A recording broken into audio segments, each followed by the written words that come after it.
Welcome to Transcend and Triumph. I have a guest speaker today. Her name is Chris Kepler. She is a voice actor, audiobook narrator, actor, and writer. She's been working as a voice actor since 2005. She's based in Seattle, and she is extraordinary. She's narrated and produced over 50 audiobooks and published through Audible, hosts the podcast Kris Talks about the wisdom of women, featuring advice from female leaders. Help me welcome Kris. Now, Kris, I've got a couple questions first I want to ask. Sure. Tell me who you are and what you do, the way you would say it to someone at a party who doesn't read much. Well, I'm an audiobook narrator, producer, consultant. Because I also, as a consultant, I help authors who want to narrate their own audiobook. I'm also a voice actor, and I love to do characters. I've done some animated films. I've dubbed film roles. And I've done several children's characters for children's books and for e-learning, too. Yeah. Oh, that's cool. Yeah. Now, how did you end up doing this? Well, I started out many years ago as a singer in choir, and I got bored with choir after several years. And it was like, well, I quit singing for a while. Then I decided to get back into singing. It's like, well, but I don't really want to be in choir. What can I do? And so a blind date took me to a Gilbert and Sullivan production. And on the back of the program, it said, we're looking for chorus members. And I said, oh, well, I kind of enjoyed their production. I'll call them up. And I got cast in the chorus for the next production. And I was a fairy, and I had wings, and I had a wand, and I got to dance along with singing. And it's like, this is so much more fun. It is.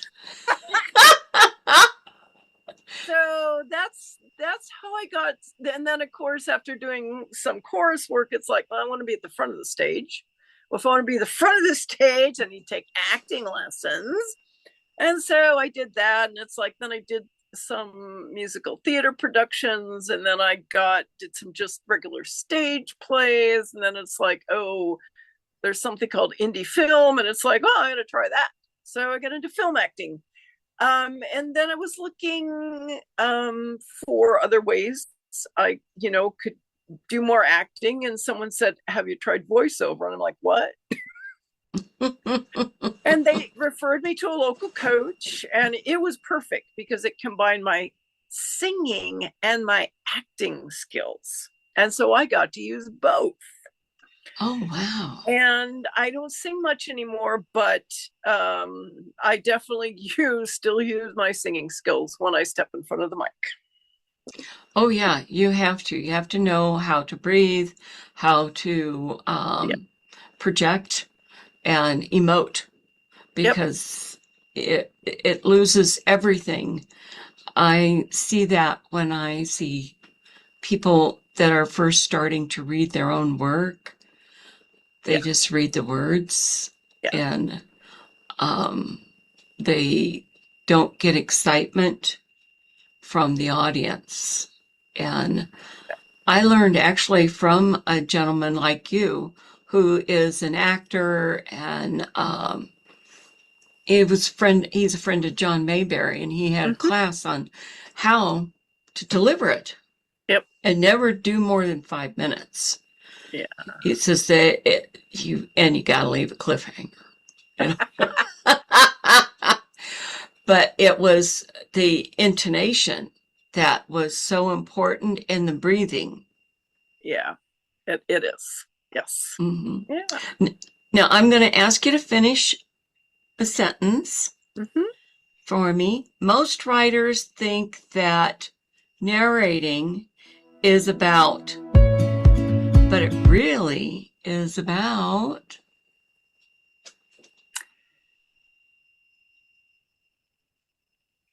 It's reading out loud, but it's really about pacing.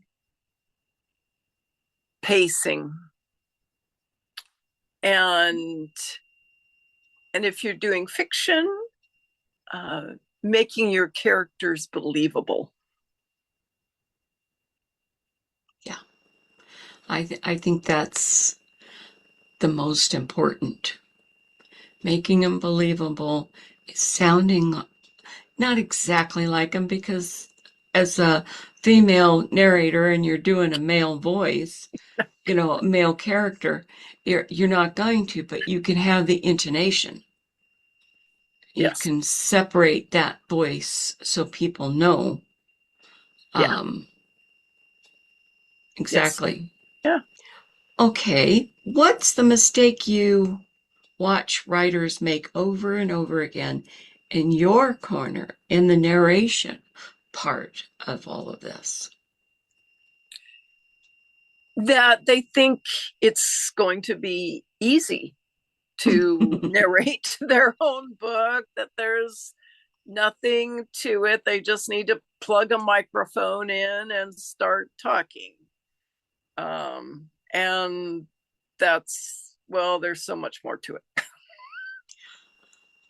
Oh, I agree. I'm a singer, and I tried reading my own for other people. As far as a book, I can read 5 minutes and do a very good job. But to read the entire book out loud, I found myself running out of puff, stumbling over words, dry mouth, and I couldn't pace myself correctly. Yeah, it's, well, pacing is so important. Yeah, because people that sing, when you're used to singing, because I haven't done a lot of singing for years either. Yeah. You have somebody directing you. Yeah. And even if you're in a band, you've got the guitarist and he's hanging like this, so you know what's going to happen, and you know where you are. Yeah. So to me, it's hard-earned money. Yes. Yeah. It's not easy at all. It's a marathon. It's a marathon. Yeah. You got to be ready to do the marathon.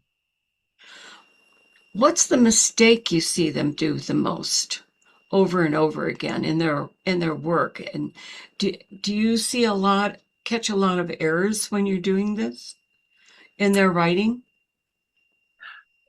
Now it is, I also write, and every article that I write, I narrate it out loud.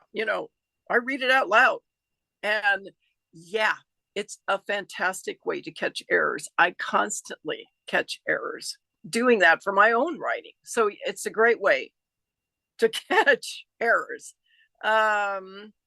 Unfortunately, as a narrator, sometimes you catch those errors as you're reading someone else's, narrating someone else's book.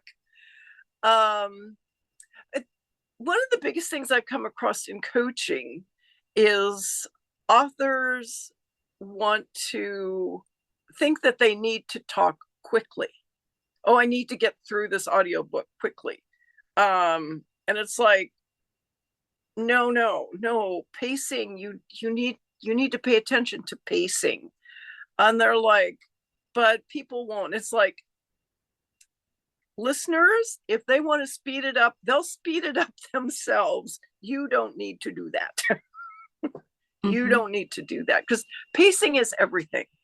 Pacing is a huge amount of what makes an audiobook work. And you don't want to rush. You don't want to rush. And that is, so many authors I've found, it's like, I gotta rush through this. Well, don't you think that if the part that you're reading is action, you automatically speed a little bit up in your narration Oh, because but then you've got to yes. have that reflective time. Yes. You can't go all the same speed out through the whole audiobook. No, that's people will just they'll get bored with it.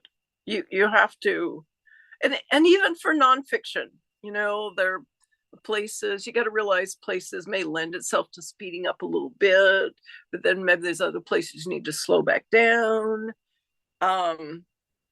And yeah, so but there especially for nonfiction authors, I found there's a tendency to want to rush. Mm-hmm.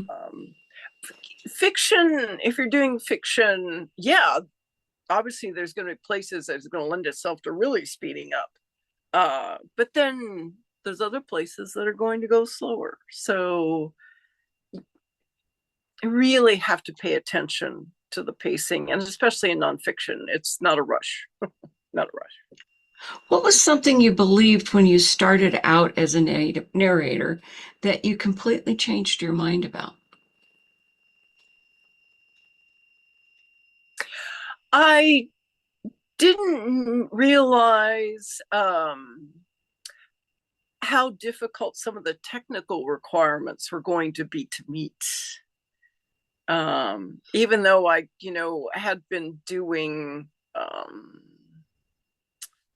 voiceover, just regular voiceover, if you're doing commercials or, explainer videos or e-learning, you don't need to do a lot of editing. But I didn't realize that the requirements for audiobooks they're very different from the other broadcast formats, very different. And so that was a big adjustment, learning that. What did you adjust? I mean, did you take notes and put it in the margin and stuff to? No, I actually I had to really up my editing ability. Ah, Yeah, I ended up taking some audio engineering courses, a few classes, just to learn what I needed to be doing better. Yeah. okay. Yeah, Okay. and how to meet the requirements. Because if you're a narrator on ACX, you either have to know how to meet the requirements yourself, or you're going to have to hire an outside audio engineer to do it, because they're so Oh, specific and they're so different from other voiceover formats. okay. Okay. If someone watches your session on narration and does exactly one thing that week, what should it be? It should be deciding if they want to make an audiobook from their book, and do they want to narrate it, or should they find a narrator? Okay. Now, most writers have never thought seriously about audio, but why should they? Audiobooks are still expanding. Um, they're one of I think they've become close to what is probably one of the most popular formats to, you know, um, listen to a book, to get a To book, read. to They read. call it read. Yeah, Yeah. they call it read. It's still expanding. It's over $1 billion industry now, and so there are so many people out there who might enjoy your book who will not pick up an ebook copy or a hard copy, hardcover, but they will listen to it in audio. So it's, there's a huge fan base out there.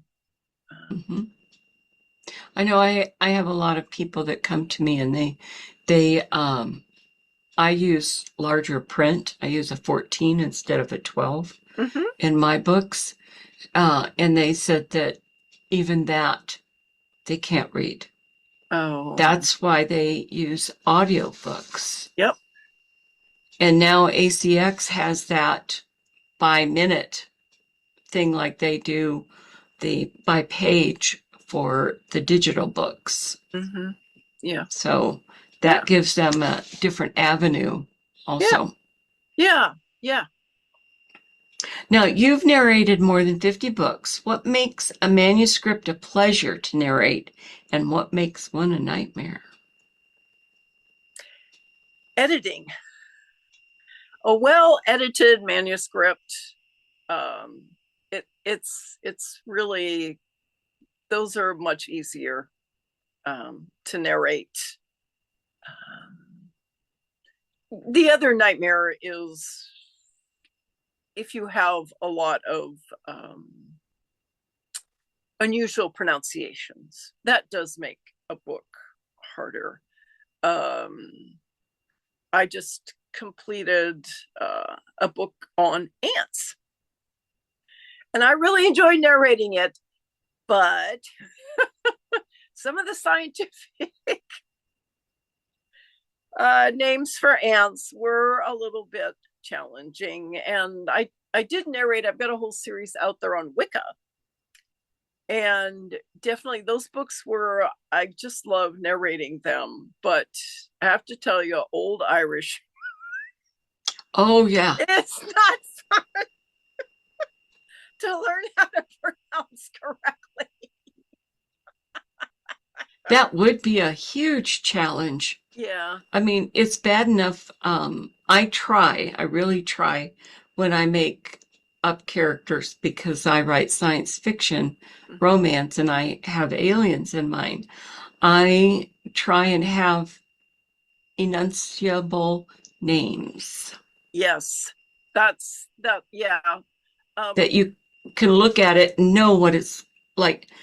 David, Daveed. Yeah. Yeah. Yeah. Yeah. So that, I think, yeah. Pronunciation issues are, yeah, can make a manuscript very difficult if it's not, yeah, done well. So, yeah. Do you require clients like that to supply a enunciation grid for you? Oh, yeah. If it's something like science fiction with very, kind of weird names, yes, the author really needs to provide the correct pronunciation for that, because you're just not going to know. Mm-hmm. Just not going to know. And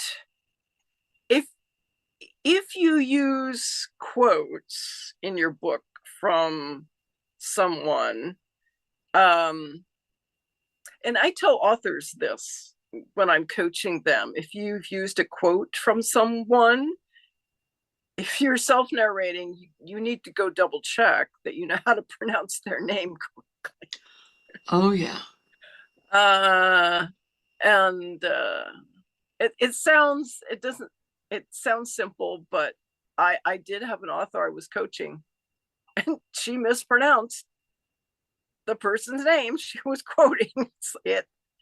It happens. So hopefully most of the time, especially with YouTube and stuff, that they're fairly well known, it's easy to go out and, for me as a narrator, go out and find how to correctly pronounce them. But if you've used someone that isn't well known, that has a weird pronunciation, it's a good idea to say, here's this person where I, can find out how to correctly pronounce their name.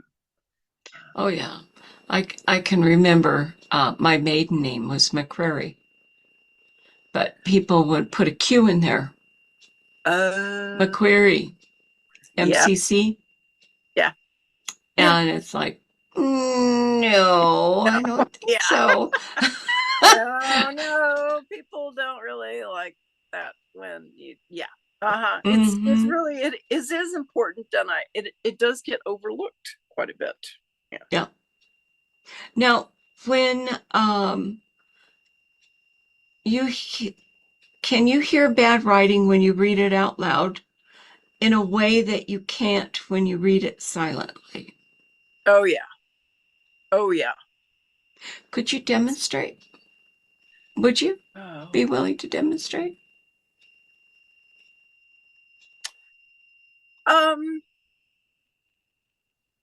I think if you're, I haven't done this for quite a while, but sometimes if a book is written by someone who's English, that isn't their first language, and you may just read through it and it doesn't seem that weird, but when you start to narrate it, it's like, oh, this doesn't fit quite right.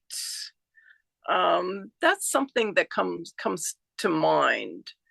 Um, if it's not, yeah, if it's not put together in a typical way, especially if you're doing American English, and then sometimes things aren't put together quite in the way that American, where you're reading Yeah. American English. Yeah. I lived in England for 3 years, so I that Yeah. aluminium Yes. instead of aluminum. Aluminum. Yes. I Yeah. remember my son coming or my daughter coming home from elementary school, and she says, "Mommy, I need a rubber." And I said, "You need a rubber? Okay." And then she said, Mommy, an expanger."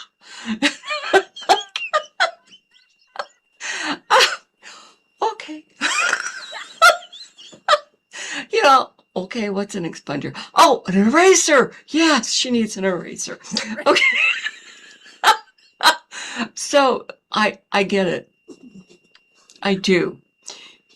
Because we do speak American English. It's not Canadian English. It's not England English. It's not Australian English or South African English.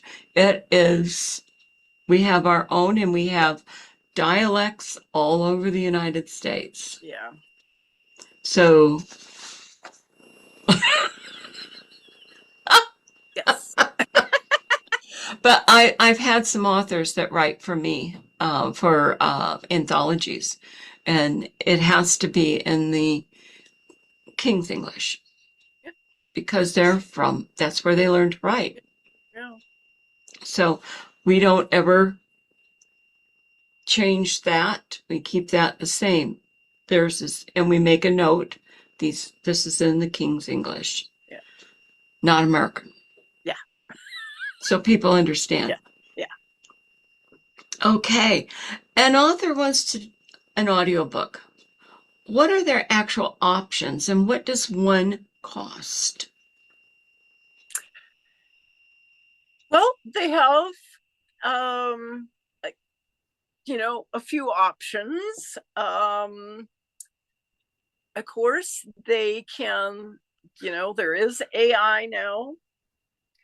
I certainly wouldn't recommend it for fiction. Because I'm sorry, AI just isn't at that point yet. If they want to do something in their own voice, it is possible that they can get that cloned and do it in their own voice. I wouldn't particularly recommend it unless, it's like, yeah, I really want to do this. I want an audiobook. I want it to sound like me, and I don't want to do, I just want to have it done quickly. My only thing there is when you sign the contract to clone your voice, make sure that they can't use it for other stuff. Yes. And they'll put that in the fine print and hide it. Mm-hmm. The next option is, yes, I do want to narrate it in my own voice. And then you can find a studio who will help you with that. Just make sure they need to know how audiobooks are put together. And also you can get coaching from someone like me. So I can make sure that you know all the right steps. I can help set up home studios, but you're going to go through a lot of work to set up a home studio that is set up so you're going to pass quality control, because you have to meet certain sound requirements, and they're a little harder than you may think. Mm-hmm. And then you can find a narrator. That is probably, it is one of the more expensive ways to go, but it's probably the easiest as far for an author. You find a narrator, they take care of getting the audiobook done for you. You can look for narrators on ACX, Authors Republic, contact your favorite narrator. But you need to make sure that their voice is going to match your book. Yes. Yeah. As far as cost, audiobooks are usually priced out per finished hour, which means to figure out the cost, you have to give the narrator or studio, they have to know what the word count is, because the word count gives you the number of hours, which then gives you a per finished hour can be calculated. I would say most really good narrators are well over $200 per finished hour. So what's that for a 10,000 word book? That's about at least $200 for a 10,000 word book. Most narrators are going to be in the 250 on and on up. If you got a well-known narrator, they're getting $400 or $500 per finished hour. So yeah, and I knew that they did that. I have one book that's audio, and we made a bargain. There's ways that you can do it that make it affordable. Yes, but it has to, like you said, the voice has to fit. Yes. And he did, the gentleman did do a sample for me. Yep. And let me share that with other people to see if it was appealed to them. Yes, you should always get a sample from a narrator to make sure it sounds good to you. Yeah. One of the questions I had written down, AI narration is everywhere now. Where does it stand and where does it fall apart? And I want you to be as candid as you want to be. Yeah. There's a lot of pushback from listeners on AI stuff.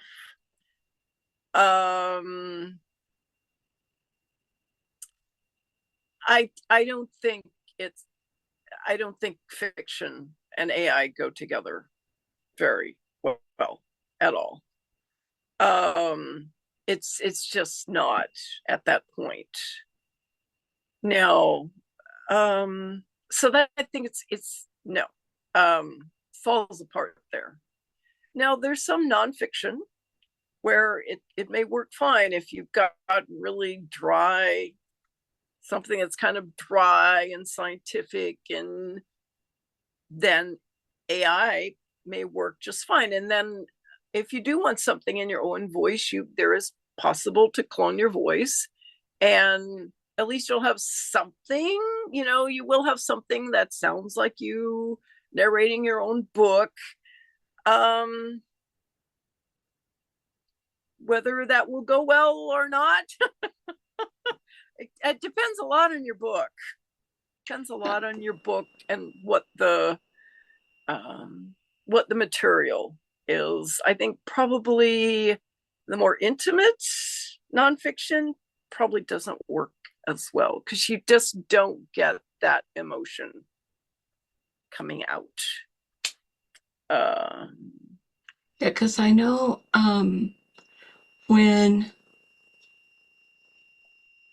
if you use AI for writing to do your whole book, if you do a book that's 70, 80,000 words, yeah, it loses its way. It goes off track. yeah. And you can always tell by some of the grammar, some of the sentence structures and stuff Yeah. like that, Yeah. that what it is. And I know in movie production, you can only do not even a full scene. It's itty bitty. Itty bitty You know, point, yeah. yeah. So to me, the voiceover would be about at the same point. Yeah, it is. Yep. Yeah. Okay. All right. How do you find the voice of a character who only exists on the page? I use it. It's going to vary with, different voice actors, but I use indications that the author gives me. Sometimes they'll give me, really specific stuff. Sometimes not as specific stuff. If it's not as specific, it's like I say, what's happening to this character at this point? And then that's finding the right emotion to put into their voice because of what they're going through. Are they happy? Are they sad? Are they anxious? Are they? And then also, especially if I have an inanimate object or a rather different character, like a cucumber, and I did do a Hans Christian Andersen children's book that one of the characters was a cucumber. Do you have anything like that you could do a little bit of a live demo for us on how you switch? Yes, the cute. So it's like, how do I voice that cucumber? So I had to think, well, where is this cucumber? This cucumber is lying in a barnyard in the dirt. Hans Christian Andersen did tell me that the cucumber is not fond of, the weather vane, but it kind of likes the rooster and it kind of likes, its place where it's at. But of course, it's a cucumber. So it's just sort of laying there. So it talks kind of slowly.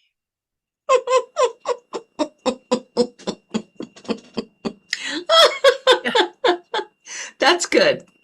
That's good. I like that. That's good. You voiced a dragon, a witch, a president. What's the hardest thing you've ever been asked to do? An anteater. Oh my gosh. Okay, what does an anteater sound like? Okay, then I go to physical characteristics. What are some of the physical characteristics of an anteater? Well, it has a long tongue, so he talks like this.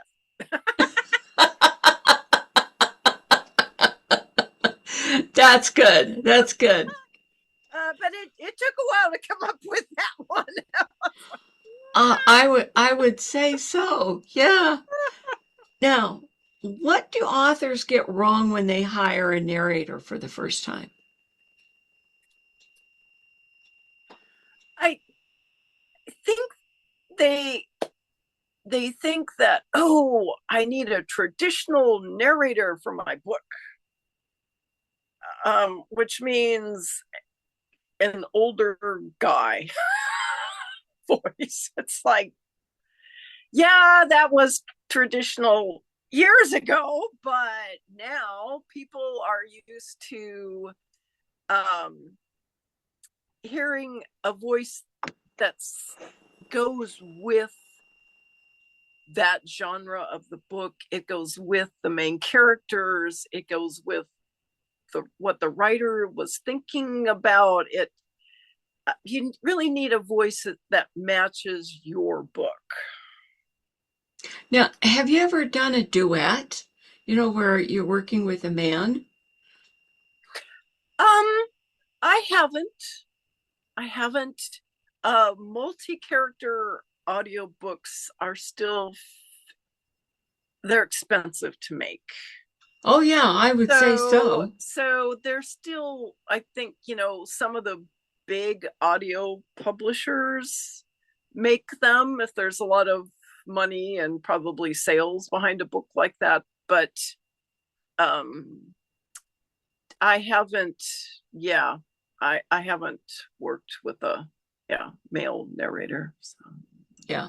I just wondered, that was totally out of the blue, because I've heard of it, but I've never Yeah, heard it. it's fairly rare, except among the big publishers that know they've got a Hmm. book that's going to sell really well, and so they'll multicast it. But Hmm. it's fairly rare, just because of the expense. Because you've not only got several voice actors, you have an audio engineer that's got to put that all together to No, make it thank you. come out. Yeah, it's No, it's thank not you. only a lot of voice acting, but a lot of audio engineering behind it. Hmm. Hmm. Yeah. Now, do you feel that a book needs to be selling before an Audible book makes financial sense?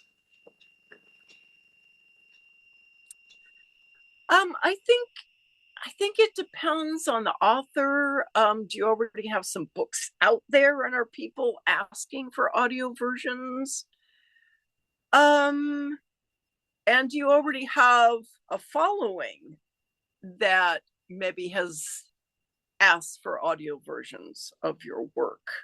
I think then it automatically makes sense that you make the audio book. Um, when I was working with the Wicca author, uh, her books were starting to sell fairly well, and so she was putting them in audio format. And then as she got more books out, all of a sudden I was doing the audio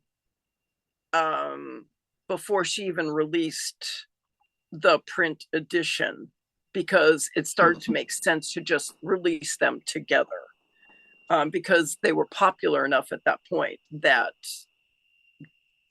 people wanted the audio version. I think Mhm. if you're a fairly new author, you're not sure how things are going to go. Maybe it does make sense to maybe wait a little bit to see if people start asking for an audio version of it.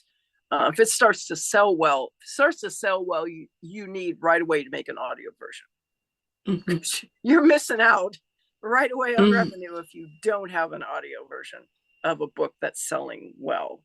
So maybe it's a good idea to be prepared in case it does start to Mhm. sell well, that you can get an audiobook version done fairly quickly and out there. So Okay. Your session is a prep guide. mhm. What should an author actually do to their manuscript before production ever starts? If well, the very first thing is hopefully it's been well edited.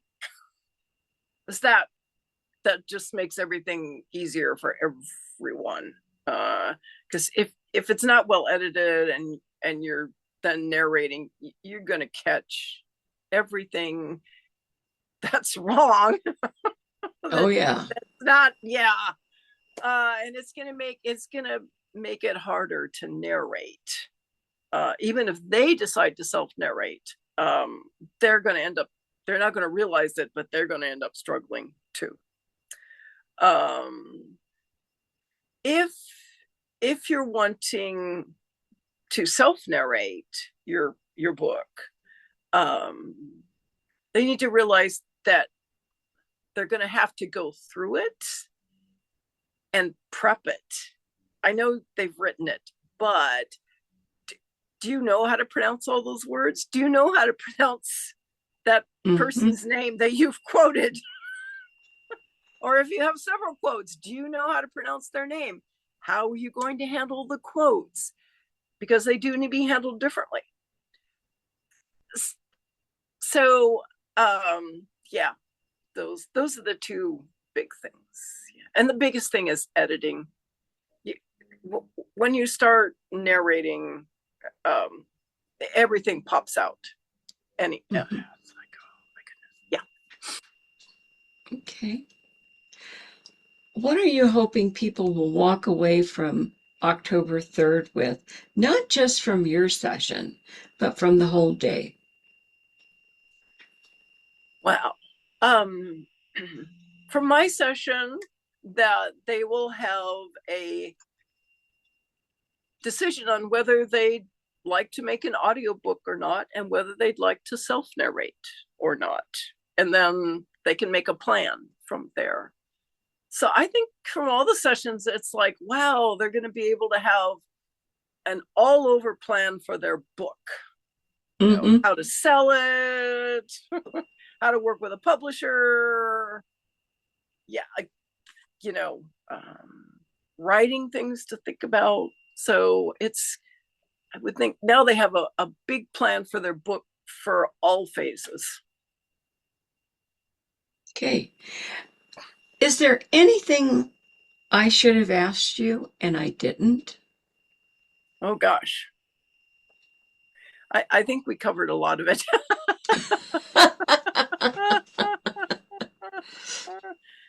I think we covered a lot of it. I didn't mention that ACX, you can do revenue sharing to reduce the cost of the audio book. You do get less revenue as an author, but that way, but it is a way to reduce the cost. It may be more difficult to find the right narrator for your book. Yeah. But that is the way. Yeah. Okay. Thank you, Kris. This has been wonderful. And I am so excited to hear the whole thing on October 3rd. It's going to be marvelous. And we are going to help everybody transcend to triumph,